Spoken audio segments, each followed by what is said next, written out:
सभी छात्रों को जय हिंद। और मैं एक देवेश आपके बीच एक बार पुनः फिर से। कैसे हैं आप लोग? बेहतर होगा कि अच्छे होंगे, उम्मीद है अच्छे होंगे, खुश होंगे, स्वस्थ होंगे और पढ़ रहे होंगे। चलिए, यूपी ट्रिपल एस सी पेट के एग्ज़ाम की डेट 18 सितंबर है, फ़िलहाल संभावित डेट है। हम लोग प्रैक्टिस सेशन चला रहे थे और अभी तक 4 क्लासेज हो चुकी हैं। 5वीं क्लास के साथ हम आपके बीच एक बार पुनः उपस्थित हैं और आज का टॉपिक हमारा स्पोर्ट्स से रिलेटेड होगा। और आज हम लोग देखते हैं कि स्पोर्ट्स से रिलेटेड कैसे प्रश्न पूछे जाते हैं और कैसे प्रश्न अभी तक पूछे गए हैं परीक्षाओं में। चलिए स्टार्ट करते हैं। क्वेश्चन नंबर फर्स्ट आपके सामने लिखा है,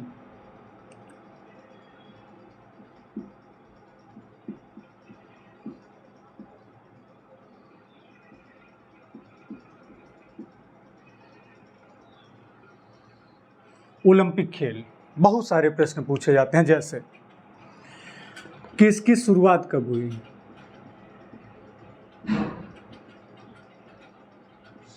तो 2 तरीके से शुरुआत का प्रश्न बनेगा, एक प्राचीन ओलंपिक और एक आधुनिक ओलंपिक।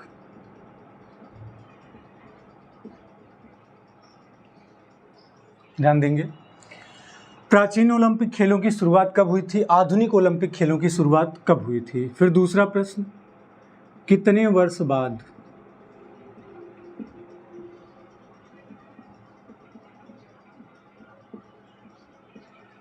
कितने वर्ष पर ओलंपिक खेलों का आयोजन होता है। फिर तीसरी बात, ओलंपिक समिति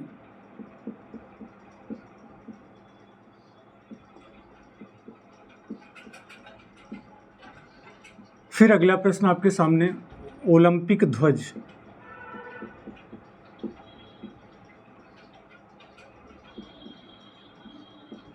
और इसी ध्वज के साथ साथ चक्र। चक्र में लाल, हरा, नीला, पीला और काला किन किन महाद्वीपों का प्रतिनिधित्व करता है। इस प्रकार से भी प्रश्न आपके सामने होंगे। इसके अलावा अगला प्रश्न, ओलंपिक खेलों का मुख्यालय कहाँ है। मुख्यालय। अगर इस प्रकार से आपके सामने प्रश्न आते हैं, देखते हैं जरा इन प्रश्नों के आंसर क्या होंगे। अगर हम प्राचीन ओलंपिक खेलों की बात करें तो 776 बीसी कहाँ से स्टार्ट हुआ था। यूनान का एक शहर है ओलंपिया।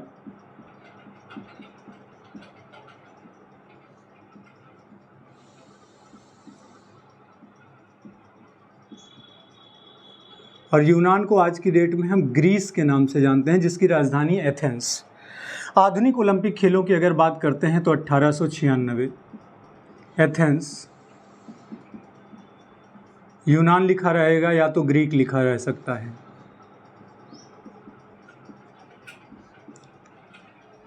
कितने वर्ष के अंतराल पर होता है। 4 वर्ष के अंतराल पर। ओलंपिक समिति की स्थापना कब हुई थी। 1894। ओलंपिक ध्वज। अब प्रश्न ये आता है कि जो ओलंपिक ध्वज है ये पहली बार इसका इस्तेमाल कब हुआ था। तो 1914 में इसका पहली बार इस्तेमाल किया गया था। ओलंपिक ध्वज के अंतर्गत ओलंपिक में मशाल भी होती है, ओलंपिक में ध्वज का भी इस्तेमाल होता है। ओलंपिक का कुछ उद्देश्य भी है। ओलंपिक में पदक की भी बात होती है, लेकिन जहाँ तक अगर हम ध्वज में चक्र की बात करें तो ओलंपिक ध्वज में कुल 5 चक्र हैं और ये 5 चक्र 5 महाद्वीपों का प्रतिनिधित्व करते हैं। अब इसमें से अगर बात हम करें लाल चक्र की, जो हमारा लाल चक्र है वो नॉर्थ अमेरिका और साउथ अमेरिका यानी उत्तरी एवं दक्षिणी अमेरिका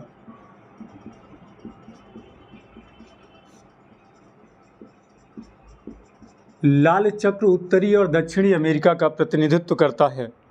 अब दूसरा प्रश्न आता है कि जो ओलंपिक का हरा चक्र है वो किसका प्रतिनिधित्व करता है। तो हरा चक्र ऑस्ट्रेलिया का प्रतिनिधित्व करता है। अब प्रश्न तीसरा आपके सामने लिखा है कि नीला चक्र जो है वो किसका प्रतिनिधित्व करता है।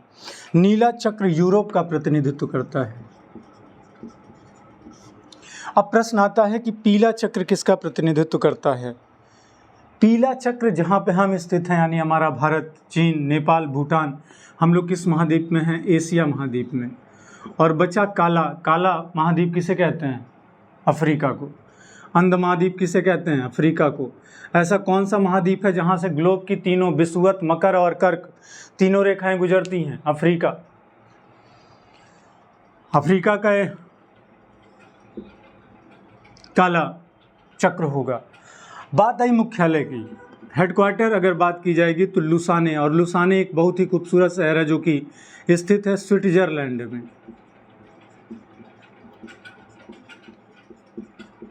स्विट्जरलैंड।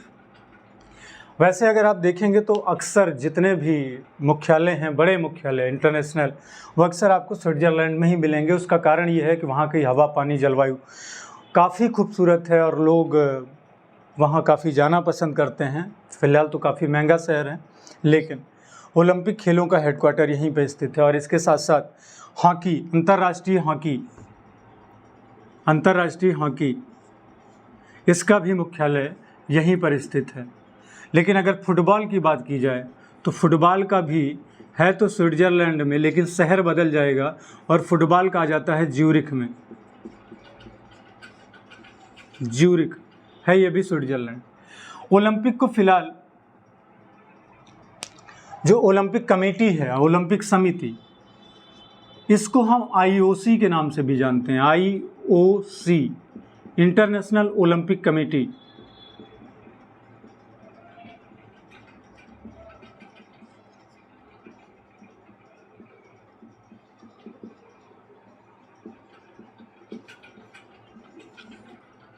तो इसकी स्थापना कब हुई थी? 1894 में। अब बात आती है ओलंपिक खेलों से अब क्या प्रश्न बनेंगे। अभी हाल ही में ख़त्म हुआ था जापान में, कोविड की वजह से 1 साल लेट हुआ। बात आती है ओलंपिक खेलों में भारत की।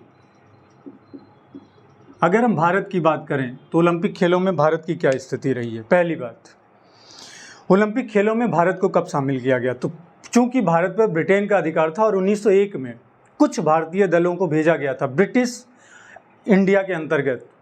ठीक। अब बात आती है हॉकी को, भारतीय हॉकी को ओलंपिक में शामिल पहली बार कब किया गया? 1924 में, 1924 में। अब बात आती है ओलंपिक खेलों में भारत की। अगर व्यक्तिगत स्वर्ण पदक की बात की जाए, व्यक्तिगत स्वर्ण पदक, तो व्यक्तिगत गोल्ड मेडल अभिनव बिंद्रा को मिला था 2008 लंदन ओलंपिक में। अभिनव बिंद्रा किस खेल से संबंधित हैं? शूटिंग से इनके नाम गया है। अगर पहली महिला की बात की जाए, प्रथम महिला जो ओलंपिक में पदक मार के लाई, पहली महिला भारत की, तब जवाब होगा कर्णम मल्लेश्वरी एथलेटिक्स में।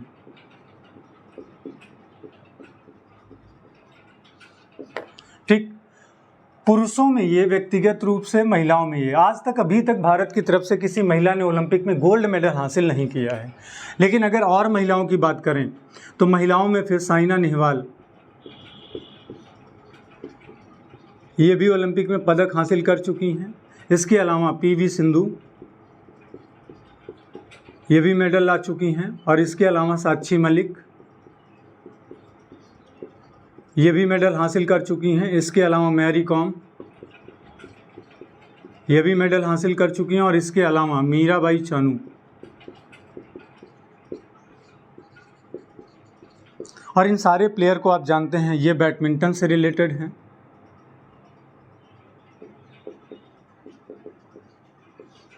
PV सिंधु भी बैडमिंटन से रिलेटेड हैं। साक्षी मलिक रेसलिंग यानी कुश्ती से संबंधित हैं। मैरी कॉम पता है आपको, मुक्केबाजी से संबंधित हैं। और मीराबाई चानू वेट लिफ्टिंग यानी भारोत्तोलन। एग्जामिनर ने कई बार एग्जाम में घुमाया है कि PV सिंधु और ये हैदराबाद की प्लेयर हैं दोनों, और इनके जो गुरु हैं, गुरु पुलेला गोपीचंद, पुलेला गोपीचंद, ये इनके गुरुदेव हैं। साक्षी मलिक ये हरियाणा से हैं, और मैरी कॉम और मीराबाई चानू ये दोनों मणिपुर से हैं। तो इस प्रकार से भी प्रश्न आते हैं। तो भारत की तरफ से व्यक्तिगत स्वर्ण पदक अभिनव बिंद्रा के नाम है, और महिलाओं में कर्णम मरेश्वरी पहली महिला थी, बाकी इनके नाम है। अच्छा, पुरुषों में अगर और बात करें तो क्या अभिनव बिंद्रा के अलावा, नहीं, अभिनव बिंद्रा ने गोल्ड मेडल जीता था, स्वर्ण पदक। इसके अलावा बहुत सारे पुरुष हैं जिनको मेडल हासिल हो चुका है, जैसे रवि दहिया इसी बार के ओलंपिक में पदक मार कर लाए हैं रवि दहिया। इसके अलावा योगेश्वर दत्त इनको भी पदक मिल चुका है। इसके अलावा सुशील कुमार इनको भी पदक मिल चुका है, सुशील कुमार को भी। इसके अलावा रवि दहिया के अलावा बजरंग पुनिया इसी बार के ओलंपिक में ये भी मेडल मार कर लाए हैं, बजरंग पुनिया, इनको भी मेडल मिल चुका है। सुशील दत्त ये अभी तक जितने नाम लिखे हैं सबके सब हरियाणा से हैं। और इसके अलावा अब की बार नीरज चोपड़ा जो कि गोल्ड मेडलिस्ट रहे हैं, नीरज चोपड़ा भाला फेंका था और जेवलिन थ्रो के प्लेयर हैं, इनका भी घर कहाँ है, हरियाणा। तो ये प्लेयर भी जो है मेडल मार के लाए हैं, जिसमें से नीरज चोपड़ा गोल्ड मेडलिस्ट हैं। तो अभी तक भारत में 2 पुरुष ऐसे हैं जो कि गोल्ड मेडल लाए हैं। लेकिन अगर बात की जाए किन खेलों में भारत ने सबसे ज़्यादा मेडल हासिल किए हैं, किन खेलों में, तो किन खेलों में अगर भारत ने, तो सबसे ज़्यादा हॉकी में भारत को अभी तक 8 गोल्ड मेडल मिल चुके हैं। 8 बार 8 गोल्ड मेडल भारत को अभी तक हॉकी में मिले हैं। चलिए बात करते हैं स्पोर्ट के आगे के प्रश्नों की।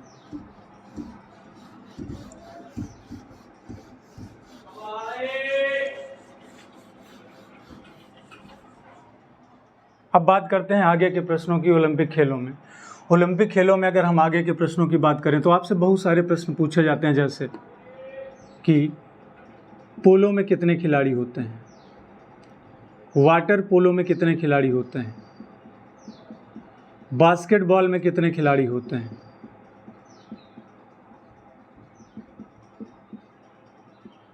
बेसबॉल में कितने खिलाड़ी होते हैं, कबड्डी में कितने खिलाड़ी होते हैं, खो खो में कितने खिलाड़ी होते हैं। ठीक, ये प्रश्न अक्सर एग्जाम में पूछे ही जाते हैं। पोलो में कितने खिलाड़ी होते हैं, 4। पोलो में खिलाड़ियों की संख्या 4।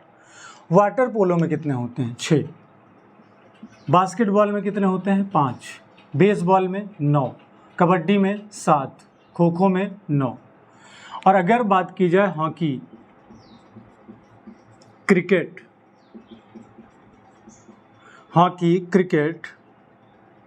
और फुटबॉल, तो ध्यान रखिएगा मैथ का एक फार्मूला हम लोग एलसीएम निकालते हैं और एचसीएफ निकालते हैं। एचसीएफ हमेशा 11 आएगा, इन तीनों का 11 प्लेयर ही होगा। तो इस प्रकार से भी परीक्षा में बहुत सारे प्रश्न पूछे जाते हैं। ठीक, परीक्षाओं में ये भी प्रश्न बहुत सारे आपके पूछे जाते हैं। जैसे आगे की बात करें तो इसके अलावा आपसे बहुत सारी ट्रॉफियों से संबंधित क्वेश्चन पूछे जाते हैं कि कौन सी ट्रॉफी किस खेल से संबंधित है, कौन सी ट्रॉफी किस खेल से नहीं संबंधित है, कौन सी ट्रॉफी किस देश में खेली जाती है। इस प्रकार से बहुत सारे प्रश्न आपकी परीक्षाओं में आते हैं। चलिए अगले प्रश्न की तरफ हम लोग बढ़ते हैं। जैसे कि आपसे कई बार परीक्षा में पूछा गया कि संतोष ट्रॉफी का संबंध किस खेल से है, संतोष ट्रॉफी का संबंध किस खेल से है। या फिर पूछा जाता है कि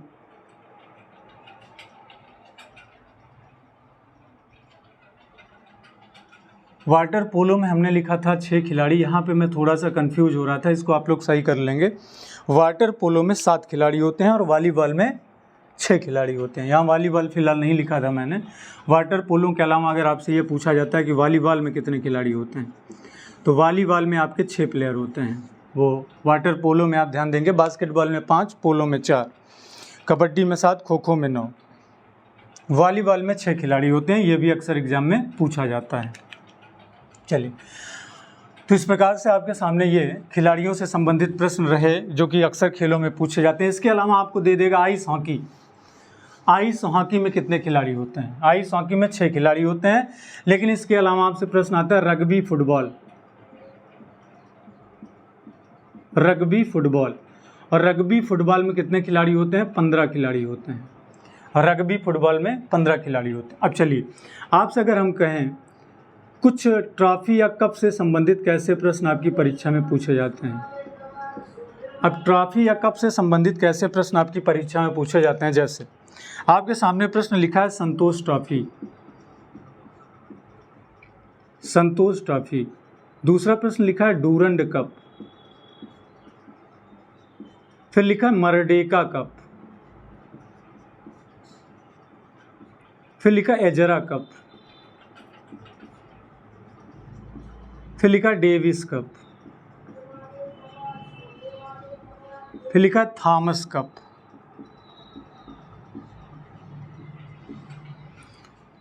अगर इस तरीके से प्रश्न आपकी परीक्षा में आते हैं तो संतोष ट्रॉफी, डूरंड और ये तीनों का उत्तर होगा फुटबॉल। एजरा कप का उत्तर होगा पोलो, और डेविस कप का संबंध लॉन टेनिस, और थॉमस कप आपका बैडमिंटन से रिलेटेड है, बैडमिंटन। चलिए आगे देखते हैं नेक्स्ट क्वेश्चन। आगे आप सामने क्वेश्चन लिखा है देवधर ट्रॉफी, फिर लिखा है हजारे ट्रॉफी, फिर लिखा है रणजी ट्रॉफी,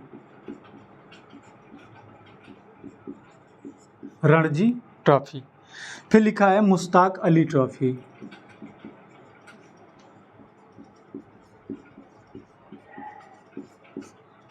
मुश्ताक अली ट्रॉफी। इस प्रकार से आपके सामने प्रश्न रखे गए हैं।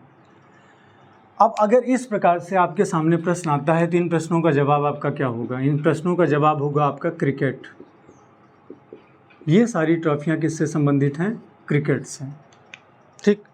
इसके अलावा कई बार परीक्षा में पूछा जाता है एसएच सीरीज, क्रिकेट के ही अंतर्गत आता है एसएच सीरीज। लेकिन यहाँ पे प्रश्न ये बनता है कि एसएच सीरीज क्रिकेट से संबंधित तो है, किन 2 देशों के बीच खेली जाती है?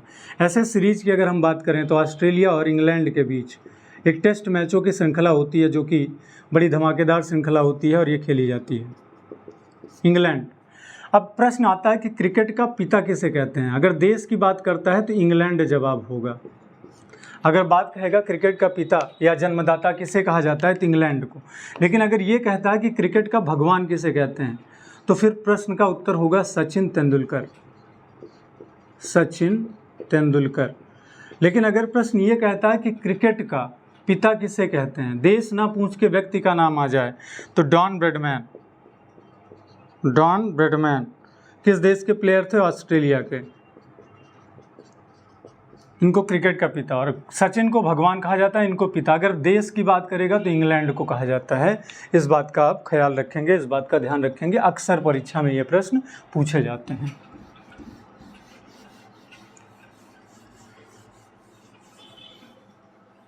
चलिए आगे बात करते हैं। आगे आपके सामने अगली ट्रॉफी का नाम लिखा है आगा खां कप, आगा खां कप। और दूसरा प्रश्न लिखा है आगा खां गोल्ड कप, आगा खां गोल्ड कप। फिर अगला प्रश्न लिखा है रंगा स्वामी कप, रंगा स्वामी कप। फिर अगला क्वेश्चन आपके सामने लिखा है विंबलडन ट्रॉफी, विंबलडन ट्रॉफी। इस प्रकार से आपके सामने प्रश्न लिखा हुआ है। फिर अगला प्रश्न आपके सामने लिखने से पहले इन प्रश्नों का आंसर हम लोग चेक करते हैं। अगर आगा खां कप आएगा तो आप सिंपली आंसर देंगे हाँ की, लेकिन आगा खां अगर गोल्ड कप आएगा तब उत्तर होगा आपका फुटबॉल। और इस प्रश्न को आप विशेष ध्यान रखिएगा खास तौर पे। अगर आगा खां गोल्ड कप पूछता है तो फुटबॉल आंसर होगा। रंगास्वामी कप ये भी आपका हॉकी से रिलेटेड है। विंबलडन ट्रॉफी ये लॉन टेनिस से रिलेटेड है, लॉन टेनिस। अब प्रश्न ये भी अक्सर पूछा जाता है कि विंबलडन ट्रॉफी किस देश से संबंधित है, इंग्लैंड या ब्रिटेन बोल सकते हैं। और सबसे बड़ी खासियत है कि इसे हम हरी घास पे खेलते हैं, ये हरी घास पे खेली जाती है। साल में लॉन टेनिस से संबंधित 4 प्रतियोगिताएं होती हैं, जिसमें से पहली प्रतियोगिता फिलहाल विंबलडन नहीं है, ये सेकंड नंबर की है। पहले नंबर पे होता है Australian open, Australian open, Australian open. दूसरे नंबर पे होता है फ्रेंच ओपन, फ्रेंच ओपन। और तीसरे नंबर पे आता है विंबलडन। और चौथे नंबर पे होता है लास्ट के अंत में यूएस ओपन। तो ये लॉन टेनिस से संबंधित साल की 4 प्रतियोगिताएं हैं, और ऑस्ट्रेलियन, फ्रेंच, यूएस और विंबलडन। ऑस्ट्रेलियन ओपन ये हार्ड कोर्ट पे खेला जाता है, हार्ड कोर्ट। और फ्रेंच ओपन क्ले कोर्ट पे, में क्ले मतलब बलुई ज़मीन, और हार्ड का मतलब ऑस्ट्रेलिया प्यासी भूमि का देश है, ज़मीन हार्ड है। और यूएस ओपन भी हार्ड कोर्ट पे। यूएस जो है यूएसए से रिलेटेड है, फ्रेंच जो है ये फ्रांस में खेला जाता है, ऑस्ट्रेलियन ऑस्ट्रेलिया से कंफर्म है, और विंबलडन आपका यहाँ पे। अभी लास्ट का ये चारों, फिलहाल अभी चौथा नहीं हुआ है, लास्ट के 3 विंबलडन, ऑस्ट्रेलियन और फ्रेंच। सन 2022 का पुरुष एकल का खिताब किसके नाम गया है? तो पुरुष एकल का अभी तक का इस साल का तीनों विंबलडन, ऑस्ट्रेलियन और फ्रेंच एक खिलाड़ी ने जीत लिया है, जिसका नाम है नोवाक जोकोविच। नोवाक जोकोविच, जो कि किस देश के प्लेयर हैं? सर्बिया के खिलाड़ी हैं, जहां से वर्ल्ड वार स्टार्ट हुआ था। वर्ल्ड वार का कारण बना था, यहाँ के राजा फर्डिनेंड की हत्या हो गई थी। तो सर्बिया, जिसकी राजधानी है बेलग्रेड, सर्बिया की राजधानी क्या है? बेलग्रेड। और इसी बेलग्रेड में नैम का हेडक्वार्टर है, NAM, NAM, non aligned movement, गुट निरपेक्ष। तो यहीं पर इसका मुख्यालय स्थित है। तो इस प्रकार से प्रश्न आपके सामने आ जाते हैं फिलहाल स्पोर्ट की दुनिया से। फिलहाल आप कुछ बातें करते हैं अपने करंट अफेयर्स से रिलेटेड अपनी ही। जैसे अब अगला क्वेश्चन स्पोर्ट का आपके सामने है। अभी हाल ही में भारतीय हॉकी महिला टीम का कप्तान करंट में अभी अपडेट किया गया है। रानी रामपाल थी अभी तक, उनकी जगह गोलकीपर जो हैं उनको बनाया गया है। अब वो कौन हैं उनको आप गेस करिए। दूसरी बात, भारतीय फुटबॉल टीम, भारतीय फुटबॉल टीम कप्तान, भारतीय फुटबॉल टीम का कप्तान और भारतीय पुरुष हॉकी टीम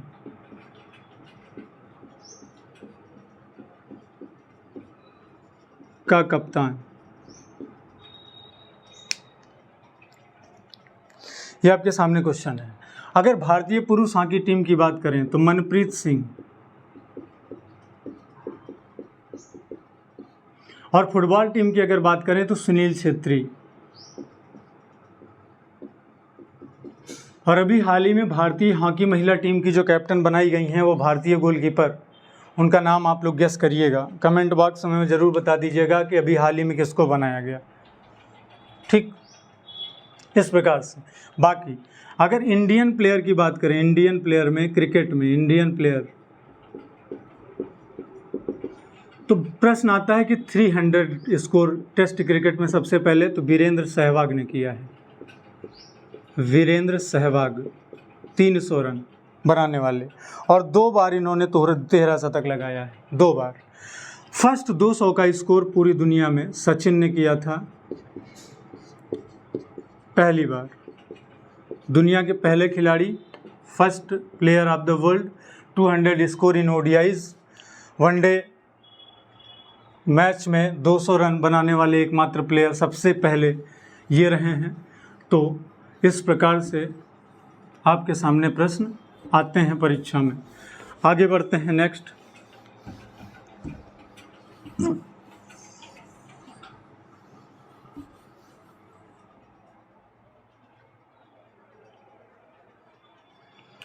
अब कुछ खिलाड़ियों के नाम आते हैं।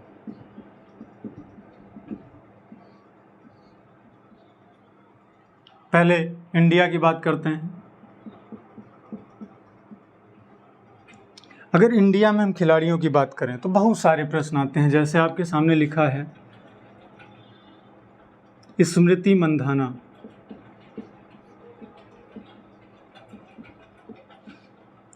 हरमनप्रीत कौर,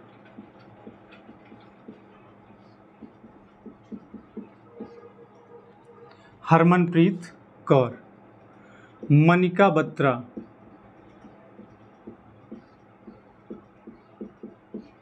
ज्वाला गट्टा,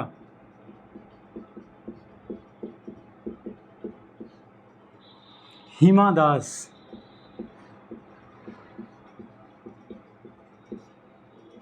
हिमा दास, अंजलि भागवत,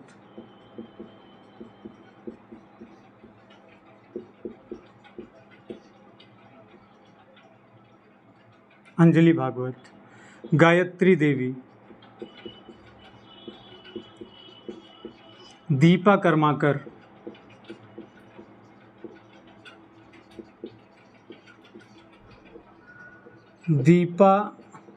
दीपिका कुमारी,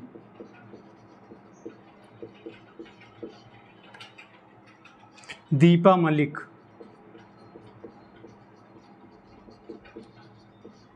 इस प्रकार से प्रश्न अक्सर परीक्षा में पूछे जाते हैं कि कौन सा स्पोर्ट प्लेयर किस स्पोर्ट से रिलेटेड है। स्मृति मंधाना और हरमनप्रीत कौर ये दोनों क्रिकेट से रिलेटेड हैं। Cricket. Manika Batra table tennis से रिलेटेड हैं, ओलंपिक क्वालिफाई नहीं कर पाई फर्स्ट राउंड के बाद इस बार में, और ये टेबल टेनिस की प्लेयर हैं। ज्वाला गट्टा ये लॉन टेनिस की प्लेयर हैं। हिमा दास एथलेटिक्स। हिमा दास से दो प्रश्न और बनते हैं। हिमा दास, इनको ढींग एक्सप्रेस के नाम से जाना जाता है, ढींग एक्सप्रेस। और हिमा दास असम से रिलेटेड हैं, असम राज्य से रिलेटेड हैं और इनको ढींग एक्सप्रेस के नाम से जानते हैं। Anjali Bhagavat shooting, Gayatri Devi fencing.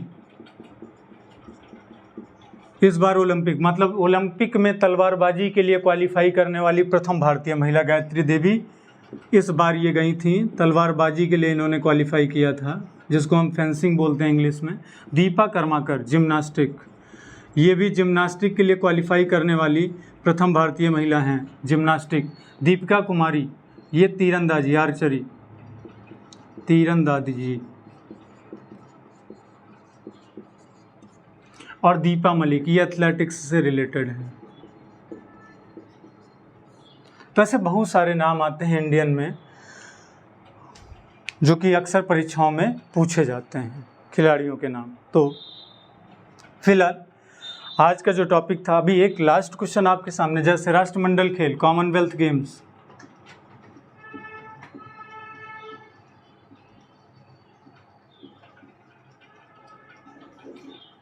तो एक तो 2022 का होना है कहाँ पे, 2022 का होना है बर्मिंघम,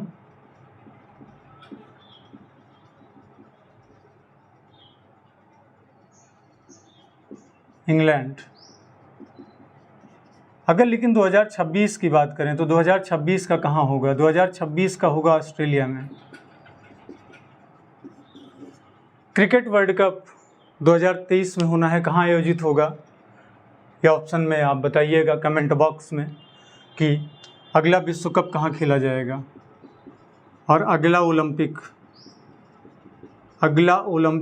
और अगला वर्ल्ड कप, अगला क्रिकेट वर्ल्ड कप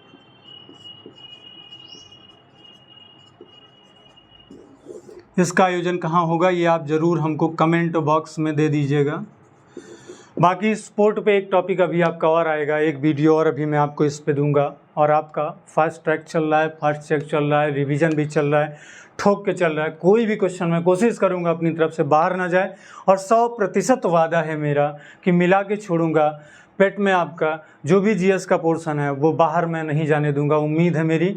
और पेड ग्रुप भी हमारा चल रहा है, जो इच्छुक छात्र हैं वो ऐड हो सकते हैं।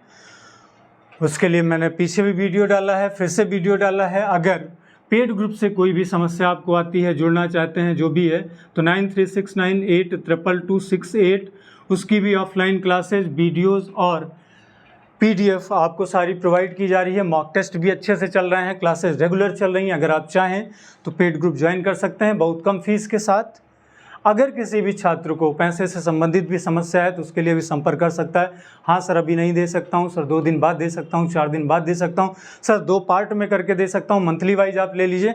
तो जो भी अगर आपकी फाइनेंशियल इश्यू है, बहुत कम फीस में, मैं बिल्कुल नहीं चाहता हूँ कि आपको कहीं से तकलीफ हो, लेकिन आपकी पढ़ाई चले और सीरियसली चले और आप अपने उस मुकाम को हासिल करें। तो आज की क्लास यहीं मैं समाप्त करता हूँ। सभी छात्रों को जय हिंद।